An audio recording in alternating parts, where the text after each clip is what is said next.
Welcome to Dare to Lead, a Hallion podcast, a show that empowers you to navigate leadership, career and business in today's dynamic landscape. I'm your host, Stuart Fry, CEO at Hallion. Today we're joined by Matt Hesketh, a seasoned talent acquisition leader with over 25 years of experience. As HSBC's regional head of talent in Dubai, Matt played a key role in shaping recruitment strategies across top organisations. His expertise spans investment banking, aviation and executive hiring, making him a true industry innovator. Now let's get into the episode. Hi Matt, welcome to the show. Thanks for joining us today. No, thanks, Stuart. Good to meet you, and thanks for the invite. Yeah, likewise.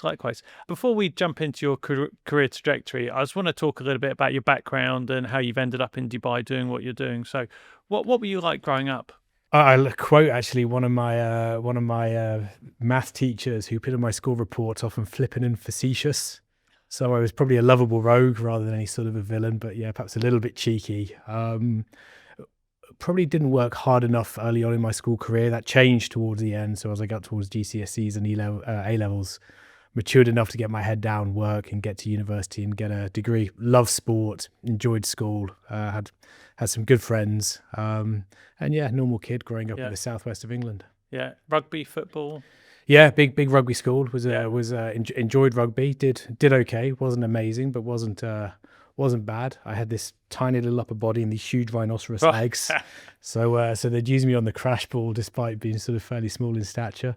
But yeah, I loved all sports really. Grew up on a big plot of land in Cornwall, and two older brothers and a dad that was big into sport. So we'd be running around pretty much every opportunity that we had. Yeah. And what were your aspirations growing up? What did you want to be? They changed pretty often. I think the thing I was looking at most seriously as I got towards that age was flying. So I did a flying scholarship with the Air Force years ago, and the RAF took me down to Bodmin and taught me how to fly, which was quite nice, and thought that would be my career going forward until I crashed the lawnmower into a tree. We had one of these sit-on lawnmowers where I grew up, and Dad kind of raised an eyebrow and said, "Are you sure you want to try flying for a career?" Well, you said there's no traffic up there, so I'll be all right. Well, I thought about it. There's not many trees at sort of 30,000 feet. But he sort of encouraged me to go to university and further my education, which, interesting, the small decisions in life that have a big impact. Sort of later down the line at university, I enjoyed flying, but didn't really fall in love with it. Yeah. There's other hobbies I enjoyed more, and doing that degree was a good idea because out here it's difficult to get a job with a lot of the companies if you don't have one. So yeah, good advice, Dad. Yeah. Thanks. Yeah, it's funny that the small things that happened in your life just change your trajectory completely. So I worked in advertising, so I was selling adverts for this local paper. I was quite successful at it, doing really, really well. And I came home one day and my dad said, "Oh, I've seen this advert for a recruitment consultant." This is back in 1998. So not many people, like, recruitment was a massive thing there. And he's like, "It sounds perfect for you. And it's like £3,000 more a year. You should go for the interview." I was like, He said, "Trust me, just go for it." And I went for it. And then that's what started my career that got me here. So I could have easily just been the petulant child going, "No, Dad, I enjoy selling advertising." And that was it. Was there anything in your kind of background that there was that moment that you just went, "This is what I want to do"? It took a while in recruitment, so not too dissimilar to you. I wanted to travel after uni, couldn't afford it. Yeah. Wasn't going to go down the flying path. At university, I'd met a couple of other people who influenced me a little bit, and one was a pilot for British Airways, and the other one was a pilot for the Air Force, actually. And the guy in the Air Force said, "Look, I don't fly as much as I used to. It's a lot of drill." And the gentleman who worked for British Airways was saying, "Look, when my friends are out and having fun, I'm flying. It's a great view from the office, but it's kind of repetitive." And that lowered some of my enthusiasm. And coming out of uni, I wanted to travel, couldn't afford it. Picked up the local university prospects magazine and saw a job advert that said something along the lines of, "Do you want to earn more than your age?" I thought, yeah, that sounds quite good. And was looking for opportunities in London.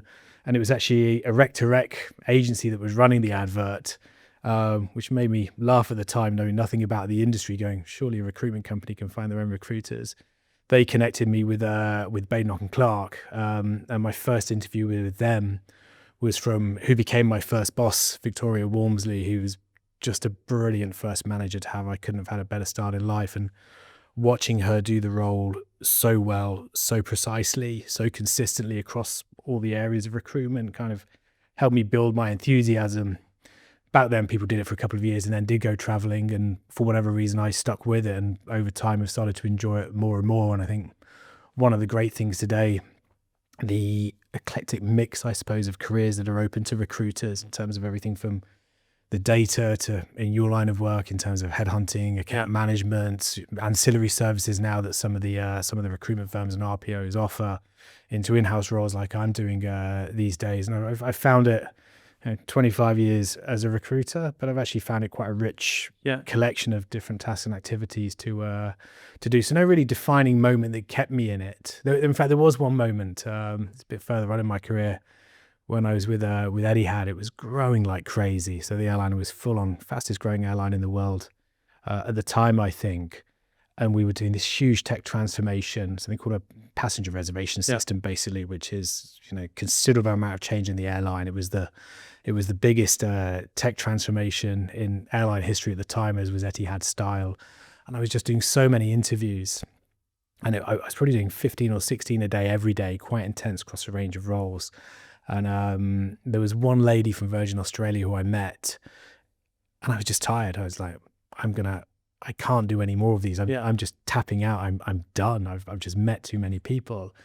And I went to that interview thinking, I might just, I'm going to struggle in this one today. And she was brilliant. Right. Sometimes you fall in love with talent. I got excited, like, wow, this girl, she's an absolute gun. So that sort of immediately put the jets back on, enjoyed the interview with her. She's a really interesting person to spend time with and get to know a little bit. Ultimately, we ended up hiring her into quite a senior role. And since that moment, I haven't really reflected and thought, nah, not much in this for me anymore. I enjoy it more and more as I progress, I think. Yeah, it sometimes is a difficult career. Like when I started in recruitment, you were either in HR because you didn't really have big talent functions there, or you're a 360 recruiter. There was no resources, account managers, SDRs, BDMs. It was just this or that. I think the industry's evolved so much now that it really allows people with those different mindsets and personalities to go and be successful. And I was reading a LinkedIn article, The Death of 360, and I think that's coming. Those traditional 360 recruiters that will go and pitch a client, pick up a job, source it themselves, see it all the way through. If it's a contractor, manage that contract all the way to the end of their life cycle. That is ending, especially even more so with the introduction of AI and the amount of manual tasks in recruitment that can take away. I think it turns it into more of a niche role rather than someone who's a bit more of a journeyman covering a lot of aspects. I completely agree. I think hiring great talent gets harder and harder and requires more and more specialism. And I think that's part of the beauty of what's changed in recruitment over my tenure in it is you can now make it a strengths-based game where you think about who the individual you have, what are they really, really good at, and try and get them locked onto those particular activities, whether, they like to go out and meet and hustle around the market, whether they're really into the data and you start to get quite strong predictive analytics on where talent is, where competitor activity is, all that sort of stuff, to those people that give an element of really high service, high touch point. I suppose the 5-star recruiters in terms of service who really look after their candidates, really look after their hiring managers and reflect their particular brand really, really well. So I think there's a bit like rugby, I suppose, there's sort of jobs for all shapes and sizes. I agree completely. I think we'll continue to see this evolution of recruitment going on and on and on as I said, the introduction of AI, but also it's the type of people. I think we'll just see it changing. So for you, what kind of values do you instill in your team? As a leader, what do you really want that team to be pushing for? High performing. Yep. I'm naturally quite competitive, so I want them to win. I want us to do it in the right way as well. So I've got a little mum and dad sort of on my shoulder half the time, just making sure that those sort of values stay aligned, and want to make sure that I'm doing right by how I was brought up. It's important to me, and lucky to work with people who are ethical and try and do the job the right way. I think I went through a bit of a change as I grew away from being a pure recruiter into bigger and bigger leadership roles, I was conscious that I was very good at making good technical recruiters. So my recruiters, whoever came onto the team, I was doing a good job of teaching them how to recruit really, really well, and everything from sourcing to the candidate engagement to offer negotiation, increasingly complex assessments. I got put through some fairly heavyweight coaching. This would have been 7 or 8 years ago. And that really helped me then build on from that to become better at making leaders, I suppose. Right. So get away from producing technical recruiters and thinking, right, how do I get the team to perform with more breadth in terms of their interactions and how they think? So from that, really focused on being an individualizer of the people around me and how do I put them in the best position to be effective and to win and to grow their careers. And that's one of the big satisfactions I get from the job, is watching people as they evolve through their career and do better and better and better. And it's nice in this market in particular because Dubai still remains quite a small market. The way I operate here, I'm not sure I could in a bigger market like a London.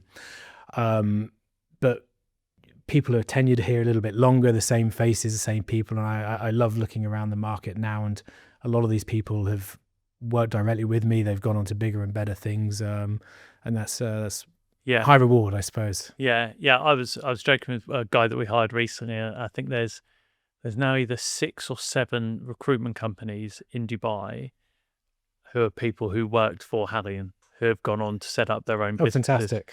So I think that's either a good stat or a bad stat. I'm hoping it's a good stat that we've created that future for people. It's a great stat. At HSBC, where I am now, our alumni is incredibly important to us. I think that how you leave is as important, if not more important, than how you come in. We've got, I think it's close to 400,000 alumni globally that we can track, and there's probably a bunch that haven't left the digital fingerprints for us to be able to go and sort of connect with them. We've recently taken a sentiment survey from them, and there is considerable goodwill towards the organization, desire to come back. So plenty of opportunities for boomerangs or good commercial opportunities. As if you look at our Saudi alumni, they're in some really, really heavyweight roles that we want to help them with their careers going forward from a commercial aspect. So I think it's a credit to Halion that you're able to produce these people and build these leaders, and they go on and do their own thing. Yeah, and I think the market's so small, you can see other people's success as well, and it's great to see when you see businesses doing well and carving their own niche. It's great. 100%. Growth market, opportunities for all, chances for all of us, whether local or expat, to do things that are probably difficult to do in other economies and other markets, and it's great to see. Yeah, I think people fast track their careers here. You fast track your earnings. I think a lot of people do, but I do think that the route to get promoted is so much quicker here because it's so fast paced, and the retention of talent is really important.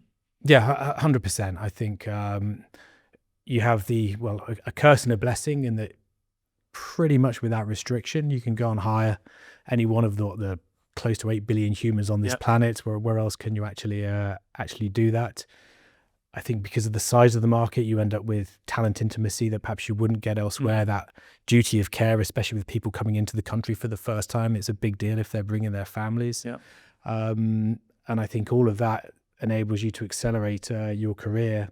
And then also a lot of local firms that are fairly cash rich, that know that they need to win the war for talent to win in business. So getting investment to do things that haven't been done before, and have these really, really agile platforms where you can invest in tech, you can invest in the right people, I think it makes it a great place to do business. Yeah. Well, one of the recurring challenges that some of the leaders that have been on the podcast have said is when you promote people into a leadership role, and we find this in our business, it's always difficult to get that backfill, because if you have a doer, and they're let's say a talent acquisition consultant in your team, and they're regularly filling 3 or 4 roles every month, and they get great feedback from line managers, and they're really happy with the service, but you're saying this person needs to get promoted, and therefore they're not going to be able to deliver that same level of service, but we're going to backfill them. How do you manage that to make sure that you continue your level of service to your client, the internal users? Yeah, no, I'm one of those sly old foxes. I always like to have a couple of people up my sleeve. Probably one of my guilty pleasures is just being active in the market and knowing who's who. So I spend a lot of time I typically do Fridays in DIFC, meeting a combination of senior bankers, Emiratis, diverse talent, and recruiters. Wednesday, if you want to meet me, I'm normally in the Four Seasons Hotel in Abu Dhabi doing the same thing there. It's a great place to find some of the senior Emirati talent in particular. Okay. And through that, I tend to stay quite closely connected to the recruitment network, and I'm always just by nature thinking about positioning my people not just for the role today, but what's the next step up.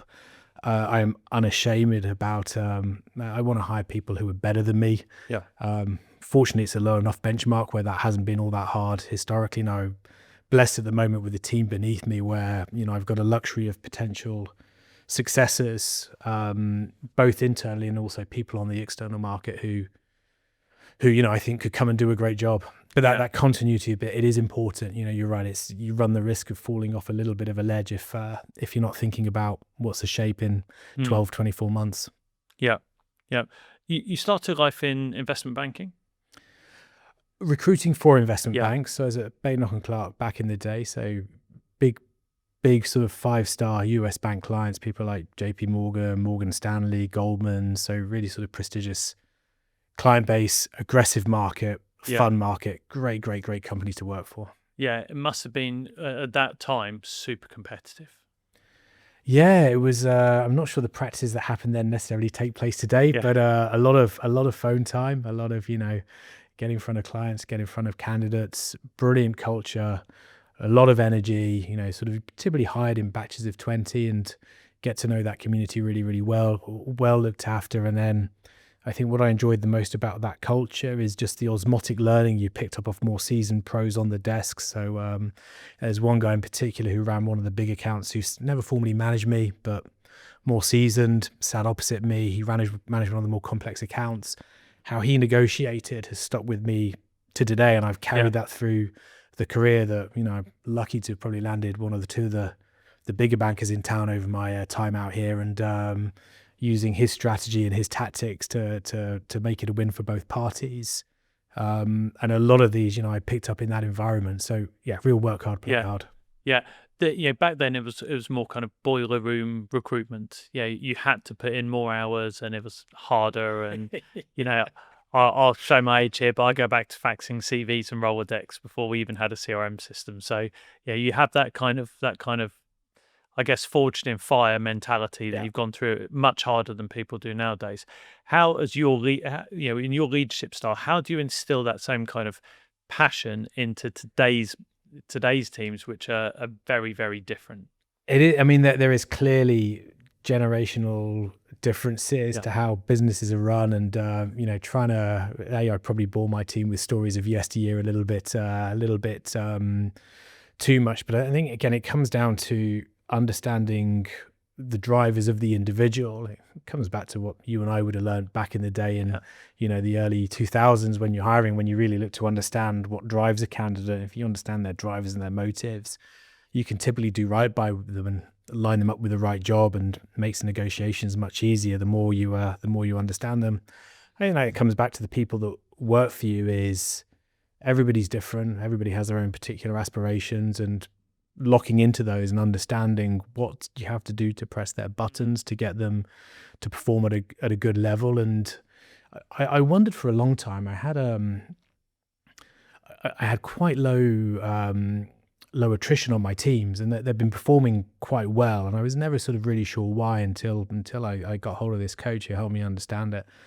And a lot of it is I really, really want the team to see me go through the highs and lows of hiring. I don't want to hide them from anything. So I'm very hands-on. I remember my first day at Bain & Clark. So, Vix, my boss, was doing a marketing call. She would do one, then I would do one, then she would do one. I was same with candidate interviews, and just doing the fundamentals really, really well. And I think in this job, the great thing about it, if you do those fundamentals well enough and often enough, you'll be successful. In-house or agency, doesn't matter. And agency is even better because you can almost predict how much money you're going to make if you do those fundamentals well enough and often enough to a high enough standard. And when it goes wrong, and it doesn't always go right, there's lots of opportunities for things to backfire on you, whether your own fault or events you can't control. It's part of the fun of the game, I think. I want them to see that. I don't want to see a boss on a pedestal who everything goes right for that individual. I hide my mistakes. I hide my fumbles. Try to be as open and honest as possible. If I want to be the first person in a position to respond if things don't go well, rather than hear through others.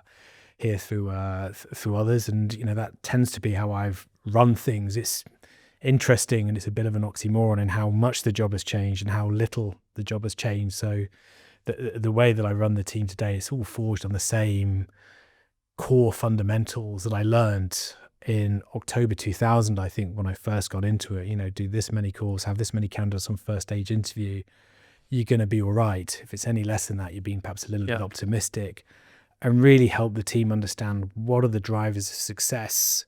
So in your world, that's obviously sort of commission, and then in my world, it's performance ratings, it's opportunities to progress into other roles in a great organization such as HSBC, where I am at the moment. And that tends to be how I run it, I think. I think a lot of it comes down to accountability. Yeah, if you push that, if you say I'm accountable for your success and you're accountable for your success, you then get people understanding that you're in it together. Yeah, in any role, whether you're in agency or with an end customer, in-house. Because if you're in an agency, everyone needs that money flowing in from top level down. So everyone's got that same mindset. If you're in-house, you're potentially in a position where those resources are creating revenue for the business, or solving problems or any of those things. So therefore, you're accountable to your end customers. And I see some managers that berate their teams for not doing their numbers at the end of the week. And what the question I'd ask is, well, where during that week did you become accountable for your team not performing? Yeah. And that's where you've got to step back to and say, on a Tuesday, if you see the numbers aren't right, what are you going to do? How are you going to fix it? And that's the more successful leaders, the ones that I see saying, guys, it's Wednesday, we haven't done a great job. Let's all put a shift in. I'm going to be on the phones with you tonight. And then they get the buy-in, the respect, and then it sounds like similar to you, that kind of right positioning. I think, I think you guys are doing very well in the market. It's well known, and if that's how you're leading Hallion and you and your leadership team hit the phones, I think it is that accountability, and it's leading from the front by example. I mean, there's nothing worse than an armchair recruiter, right? Sitting in the stands telling you how to play is my experience. People don't react too well to that. They want to see you on the pitch with them. 100%. Do you remember your first placement? Yes, I do. Yeah, I do. I think every recruiter does. Of course. So go on then. First placement. I won't give the name. Funnily enough, it was at HSBC. So funny how time transpires. He was corporate actions clerk. I was doing banking operations temp in my first role at Baden Clark. And we had an agreement with them where I think it was a £3.50 an hour markup, which I've lost track of the currency back in the UK, but probably, if anybody says the UK, they're probably, really, you get just that as a markup these days, which at the time was very, very good. And happened to land my first ever marketing call as well. Went into one of the senior corporate actions guys at HSBC, guy called Richard, and said, "Yeah, no, we're hiring at the moment.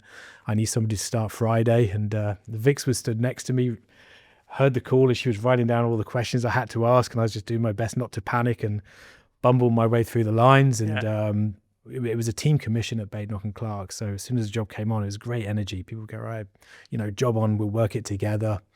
We all jumped on, and then the teams just handed me CV after CV after CV. I didn't know what any of them meant. I was trying to absorb as much as I could, and then put 3 CVs into Richard. Agreed to meet them all the next day. So the pace of that London market, you'll remember that, was just brilliant fun. It was dynamic, to say the least. And sure enough, our man comes out on top and starts that Friday, and that was the start of great things to come. Nice. I remember my first ever deal, I got told off for doing the deal. My manager told me off. So what happened is, it was with a publishing house. I'd spoken to a candidate. They said they had an interview there, and I was green. So I found, it was a Visual Basic SQL Server developer. So I found 2 great CVs, had the manager's name and his phone number and his fax number. So I faxed him the 2 CVs, picked up the phone to him and said, "I understand you're looking for this role. I've sent you these 2 CVs. He's like, "Okay, great. We're really struggling with it at the moment. let me have a look at them. Phoned me back and said, I'll interview both of them. I'm like, yes. And I was doing a contract desk at the time. So he interviewed both candidates, came back to me and said, Stuart, do you know what? I can't decide between them. I'm going to take them both. I was like, yes. He said, but there was a little bit of confusion because both candidates thought it was a contract role. It's actually a permanent role. And me being green hadn't asked the question if it's contract or permanent. He said, but they both said they want to accept it. So what fees do you charge? And I'm like, I have no idea. My manager wasn't opposite. And I'm just like, 30%. And he's like, oh, that's a little bit high. Would you do 25? And I'm like, okay, they're both £50,000 salaries. So all of a sudden my commission brain's ticking and I'm like, yeah, great. I'll do 25%. So great. Send me over the terms. So I had to go and create terms of business. Luckily, one of the guys I used to work with had been a permanent recruitment consultant. He gave me some terms and I did it. And I sent it over, got the offers, got both the guys, invoice on acceptance, went to my manager and said, I've done these 2 deals. This is great. And she's like, yeah, but you run a contract desk, not a permanent desk. You'll get paid commission on these one time, but ever do a permanent deal again, you don't get anything. And I was like, oh, wow. Okay.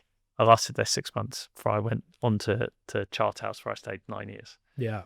But I'll always remember that because it was like an absolute high of recruitment. What a red hot start. Yeah. I mean, I'm surprised that you weren't sort of heralded as the great champion. It's yeah. How can you tell someone off for being successful? Exactly. So with those leaders, when you promote them up, how do you work through kind of career setting and objectives so you can make sure that you get the people moving up into the role when they're really, really ready to? Yeah, I think it's a balance, right? In terms of what the organization needs. So what's the strategy at any one particular in time and how do you work towards that? I tend to work backwards from the outcome that you want and then the people that you need to execute that. So fairly structured in what I want them to do. Core fundamentals come as necessary. You know how you have to be able to recruit well and do those core fundamentals. I think one of the nice things about in-house roles is that obviously there's not the pressure to build like there is in recruitment consultancies and headhunters. So then you can think about, well, how do you separate yourself from a community in HR where the BAU is slightly different between rewards people, business partners, employee relations and recruiters or on borders and what have you. And then what can be your point of difference that year? And I want to, with each individual, I want to try and identify what are the 1 or 2 things that they can do that we can say come 31st of December, that was a real point of difference. What can I shout about on your behalf to my leadership or the leadership around us that says this individual hasn't just done quite well. They've done what we expected in terms of the BAU, but what have they changed? How is the organization better, faster, more dynamic, more profitable? Who knows? For your activities, and then how do we justify that? Okay, yeah, interesting. I think like in business, it's so easy to just set financial goals or amount of deals or any of those kind of things. So having something that's a bit more tangible for people where there's the softer areas. I think there's so much cool stuff that you can get involved in and do. Sort of some of the side of the desk activities that in any organization people get to do. We're doing one at the moment where we're working with a chap that used to play rugby for England on thinking we've got a view that there's going to be some fairly severe talent shortages in the future as economies change, aging workforce, decreased birth rate, and then the shift in skills as a digital workforce starts competing with you and I for jobs. So I think the structure of the workforce going forward, it's an extremely interesting time to be doing this sort of stuff. There's a lot of ambiguity, but there's some good data points that you can reference. So one of the cool things that we're seeing at the moment is looking at former professional athletes as a pillar of emerging talent. No different to what you do with graduates. No different to what you do with veterans. There's a case undoubtedly out there, and I'm sure somebody somewhere will be doing it, bringing retirees back into the workforce as well. I think one of the nice things about what the tech enables is it able to sort of show you heat maps of where there's supply and demand for talent. So if you look at the north of England, for example, there's an absolute ton of former cricketers, athletes, footballers, female footballers in particular, who probably have to work again once their playing career is finished. Now, if you look at the data of what happens to these people as they move out of sport and into the workforce, there's a ton of data that says that transition can be very difficult for them. And then there's a lot of data that says, well, they end up in sales roles or wheeled out up on stage, which is good for those that want to do it, but not everybody does. And who's to say that, somewhere out there isn't the next great sort of cybersecurity analyst, if you can get to that talent and think about skills fungibility and take them on a training journey that unlocks that capability that they could be unconscious of. So I think it's important you do get away from the pure commercials. You do also align it to the values of the organization and then the values of the individuals that gets them excited and willing to give that discretionary effort to make a difference. Yeah, I 200% agree with you. One of our top performers in the Middle East is an ex-football coach who started his first kind of proper job working with us as a resourcer. He now manages a team of people, very disciplined, team are disciplined underneath him, and he's just a very good kind of objective setting guy that gets his team to be accountable for his own numbers. Did you find, I'm curious about that community, and whilst I wouldn't want a norm group of just one, I would be curious in terms of the assumption would be that, organized, competitive, quite structured, good communicator with that sort of background, so skills that you would assume are transferable. Would those assumptions stand up here? So has he come as advertised based on presumptions of what the individual is like? And then have you found any sort of hidden skills that he's been surprised in himself? And oh my God, I didn't know I could do that. I think the bit that's missing out of there is the inspirational bit, because you think about who are the people we look up to or we should look up to in our community. It is the sportsmen, sportswomen, people who have been successful in their own rights there.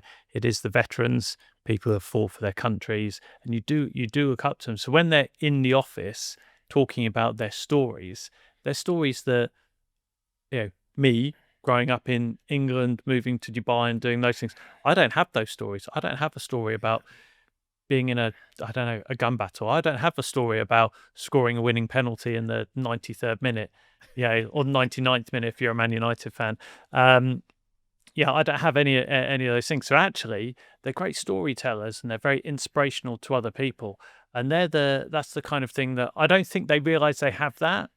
And it becomes very authentic. Their storytelling becomes very authentic. So it's not so much of a showing off thing. It's more of this is part of my normal life and what I experienced. I think that makes it really, really interesting. We would hire in a flash, any veterans, any sports people, any day of the week. Definitely something we need to speak about going forward then, independently of the podcast, because it's I share that passion, and I think I'll write a book one day on, I think, the amount of talent conventional hiring is missed out on, and the opportunities, and not just pertinent to former professional athletes, but anybody. I think there's absolute treasure troves of talent in this market that's hiding in plain sight, that if the right individuals with the right people curiosity really get to know them, and just because they may not have a stellar CV doesn't mean it's not stellar talent. It may never had the opportunity to work for a tier one organization in any industry. Absolutely. But they are out there, and I think that's part of the joy of the job is, finding Ronaldo before he comes Ronaldo is a good quest for all of us that absolutely that I enjoy. Absolutely. Again, then gets you thinking, how many other untapped pools of amazing resources are there out there without us thinking about it? We've got another one. We've got a lady that works in our marketing team alongside our Jess and the other marketing ladies, who's a student, and she's an Emirati student. She comes in 3 or 4 days a week, but she's actually really, really good and really, really dedicated. And every day she normally brings in treats and chocolates and food and all those things. But actually the quality of her work is exceptional. And when she graduates, we're 100% going to be offering her a full-time job. So whereas 16 years ago, you really, really struggled to find someone like that, really struggle. Now, the Saudis and the Emiratis, they're coming through, and that graduate level are really switched on and really, really good. And again, it's a war on talent that everyone's trying to get them. But if you do get them, you can absolutely, if you if you give them the right opportunities and treat them in the right way, they could be fantastic for your business. Well, I found that goes back to a word you used a few minutes ago about accountability, and I've been lucky with the Emirati teams that I've got to manage, and I took Etihad from 50 to about, well, I didn't know, a really, really hardworking team of people. Took Etihad from 50 to, I think, 3,500 in my tenure there, and you'll know the numbers the banks have to get to these days. And I think each year the quality of talent gets richer and richer and richer, and also at all levels. I completely agree that the graduate caliber seems to a marked difference almost year on year, and then some of the mid-level and senior leadership out there is fantastic. It's as good as anybody. Yeah. One of the challenges I've faced, and I think it's definitely going to be the same for you, is when we recruit, or when I recruit for leaders for my customers, I always think about the leadership qualities I expect in people. How do you deal with working across HSBC? You've got all these different leaders that you recruit for. When you recruit their leaders, how do you make sure you hit the kind of metrics and the leadership qualities that they want, rather than reverting back to what you think a good leader looks like? Yeah, it's hard, right? Because with all the best tools and assessment capabilities in the world, it still remains an imprecise science. Yeah. Amazingly subjective. Very little of it would stand up in court. I think about an intake. I mean, number one, can you position yourself as a trusted advisor? So is there that relationship with the hiring manager? Sometimes yes or no, but if yes, great, because you can have a really good peer-to-peer conversation where, as long as you understand his or her business to a level of capability, you can have that conversation, and they've got trust in you as a talent authority, and you know the market, and you know what's going on out there. It's extremely helpful. So having that relationship, I think, is important. And then having a framework to work off in terms of what are the mission critical competencies that we need for this particular individual. So, what's the role? What do we need them to do? If you get to a point where you can be a bit more sophisticated and you can understand the balance of the rest of the team. So where do they have an abundance of those competencies, so it lowers the need for it? Yeah. Where are there shortage of those competencies, so it perhaps increases the need for it? So you can shape the team around the skills and competencies that are required. How do you then go ahead and assess them? And I think the thing that's often missed in that, you're often looking for, let's find people with the strengths in particular areas. And I'm absolutely a strengths-based guy, but also I think you've got to give a little bit of time to think about, well, what are the career derailers? So some of the sort of more sophisticated psychometrics that we use will have a combination of, well, these are the competencies that we'll assess, but we'll also have little alerts about what are the career derailers that could show up, which don't necessarily compromise you in every role, but in certain roles, these things are really, really important. I think if you focus on that, then your own sort of prejudice of hiring people like you can dissolve a little bit. It's not always easy, because if you meet somebody, you think, wow, this guy's fantastic because it's a bit like me. It's important to watch that, and also important to watch that with the business. I think it's healthy to have tension in the system when you're having conversations about talent at the back end of the process, where they are objective, to make sure you come out with the right outcome. I think every requisition or every job really, really matters, and every time you go to market, whether it's internal or externally, it's an opportunity to upgrade the organization. You can't always, because sometimes you lose some really great people and they are hard to replace. But I think you have to go into each role with that mindset that here's our chance to make the organization a little bit stronger. So like you said earlier, always try and hire people who are better than you. Yeah, 100%. And make sure that they've got those right skills that add value to the business. Yeah. So, in your varied career, what would you say is your proudest moment? Oh, good question. As an individual contributor, it's always been the big hires. Yeah. So it's going back to sort of starting off as a recruitment consultant or a headhunter. Been really lucky out here in a couple of the roles where we've landed some really, really big cats. Yeah. And I love that. From a leadership perspective, and I'd say I'm living this moment at the moment. It's one of the great joys of HSBC. You get to work on big global stuff. We are going through a global talent acquisition transformation at the moment. It's one of the biggest projects it probably is, I think, at the moment, the biggest projects in HSBC's HR function. And it's not an installation of technology. It's a true transformation across our operating model, how we amplify the attractiveness of the organization to work for, the tech that we use that will include some AI elements that I'm really excited about, and then the experience that everybody goes through, whether hiring manager, candidate, how do we bring that experience to life and make people feel good about that?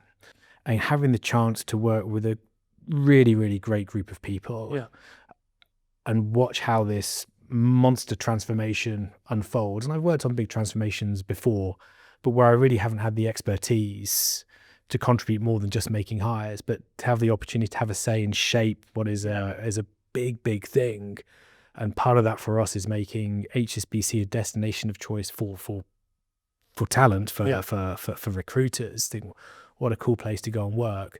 So we're what are we now, 18 months, almost 2 years into this program, I suppose, and it's just a joy to work on. I hope I can come back another time and when it's done and dusted say that was absolutely the proudest moment. But I live it and breathe it every day at the moment, and to have that peer-to-peer relationship with a bunch of other regional heads of talent acquisition for HSBC globally, a bunch of functional heads, a bunch of really, really good transformation people. It's a great community, some really, really bright thinkers, some great innovation, and I am very much on that bus. It's great fun. Yeah, we're seeing probably some very early signs in a real war on talent between banking institutions on talent, not just in tech but across investment management, investment banking, all across the space.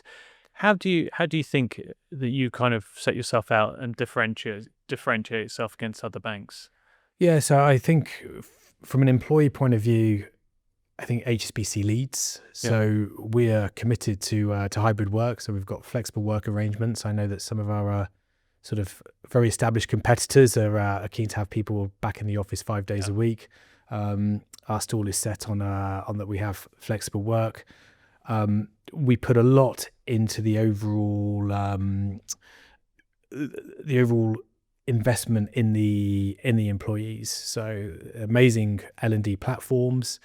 We won a parent-friendly label last year to make sure that drive. It's really about driving inclusivity to make sure no matter where you are or what's going on in your life, there's opportunity for you to put life first. No matter what it is, and also execute your job to a high standard. There's a benefit that I love. It matters to me. My old dad's getting on in life. He's in a home. Mum does an amazing job of looking after him. But we have caregivers leave, which means I can go and spend a week with mum and dad and take some of the strain off her. And that, man, you can't buy that back, right? It's a special benefit. We've got tremendous heritage and history. So 160 odd years as an organization, 220,000 global colleagues. We're the oldest bank in the UAE, so regionally we're older than any of the local banks. We've got an amazing operation across the region, especially in Saudi, where we typically lead a lot of the league tables when it comes to investment banking. So I agree with you in that it is a war for talent in banking, especially in some of those revenue generating areas. We have the luxury of being a fully fledged bank, so we're most famous in corporate. But we have some real muscle in investment banking, especially locally in that Middle East Asia trade corridor. We've got Hong Kong, China home markets established here, and that's our right to win at the moment. You take that to revenue generating bankers and say, look at the club you come in to play for, look at the platform in terms of brand, in terms of quality of research, in terms of quality of product. There may be better, I don't know, but it is good, it is compelling. And when we put the EVP to guys at a senior level, it seems to it sells. It sells. I think probably last one on this, and I'm guilty of over communicating sometimes, so do jump in, but it is an extremely inclusive business. The whole D&I element is taken extremely seriously. So there's a lot of time spent invested on making sure we have the right balance to the workforce. It's mentioned in the annual results, and it pays dividend. It works for us commercially. I think it works for us in terms of sort of relatively low attrition and giving people meaningful careers. That's one area I think AI plays a massive part in is D&I, because AI isn't going to be biased. If you say, I want a person with this, and this skill, and AI goes and searches and says, here's the top 5 people, then you've got the top 5 people, and that allows you to just remove all of the bias that individuals have. I think that is going to be a massive game changer. Yeah, I think there's some distance to go on that, in that, and not so much my opinion, because I'm not smart enough and not well read enough on it, but listening to the people that are really bright and really well versed and studied it in AI, there are elements that we watch in terms of the original programming that goes into some of the LLMs, and I speak to people that work for some of the big tech firms and how they manage that by use multiple LLMs, so you try and diverge away from any particular unconscious prejudice that the platforms come out for. But I think you're right, ultimately those systems, those platforms, and the ability to remove any opportunity to have any diversity identifiers from the process. So hiring managers don't necessarily know, a whole load of personal data, so you can hire in confidence.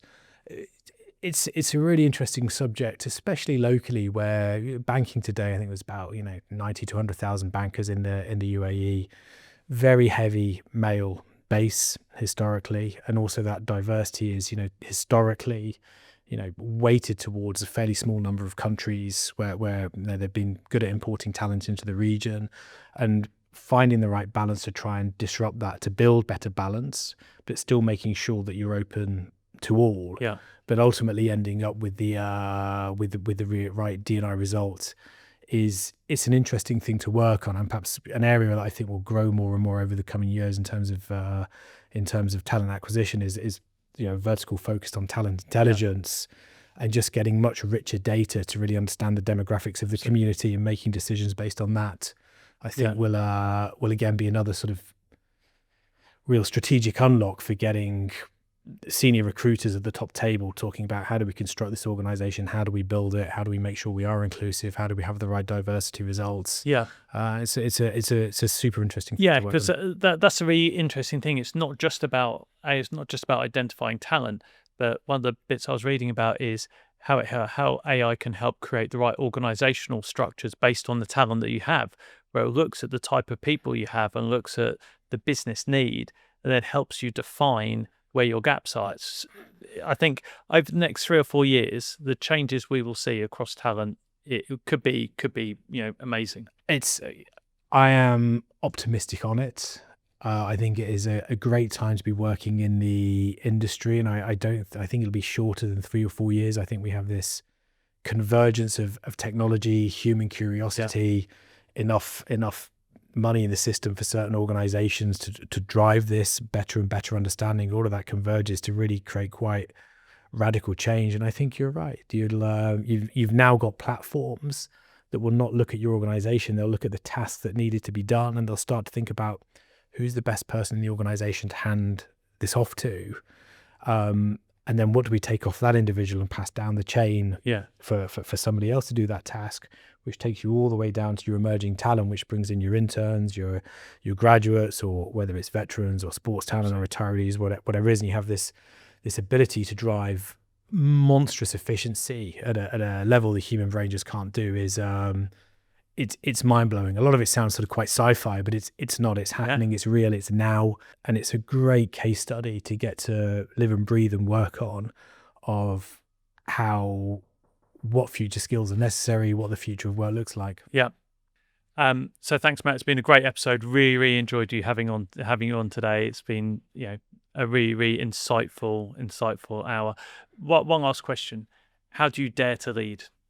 Yeah, the question I was thinking about the most, and I was doing my best to avoid any sort of cliched answer. I thought, if people have stuck with it this long, and first of all, thank you so much. I've enjoyed it. You've made it very, very easy for me, and you've been a wonderful host, and your team have been fantastic in arranging all of this. I'll try and leave perhaps people who have stuck with us with something practical rather than theoretical. It goes back to the conversation we're having about sort of mapping out what are the competencies most necessary and what are those derailers for a particular role.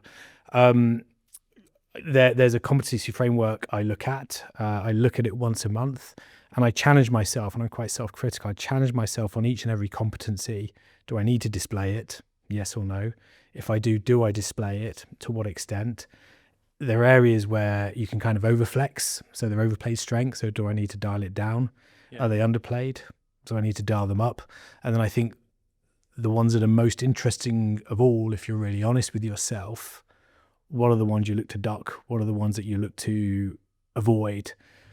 In my experience, the best leaders really, really embrace those. But one of my challenges, I like to help people. I tend to be a little bit agreeable. Yeah. There's a lot of data that suggests actually a bit more objectivity that I have can drive really, really good success. It comes out in my psychometric as well. So that's the one, that's a bit like your least favorite exercise in the gym that, man, you want to put it off, but if you're going to get stronger, you got to do it. Yeah.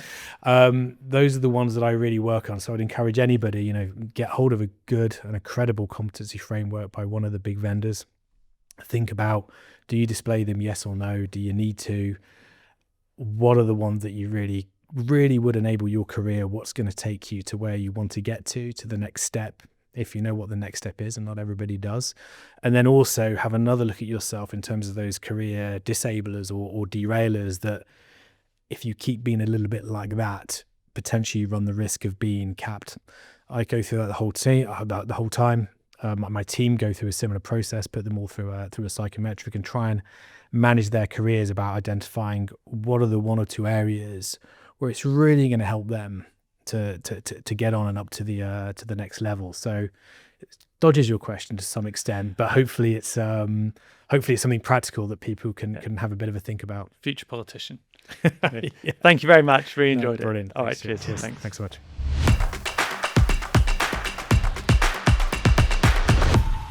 This wraps up an insightful conversation with Matt Hesketh.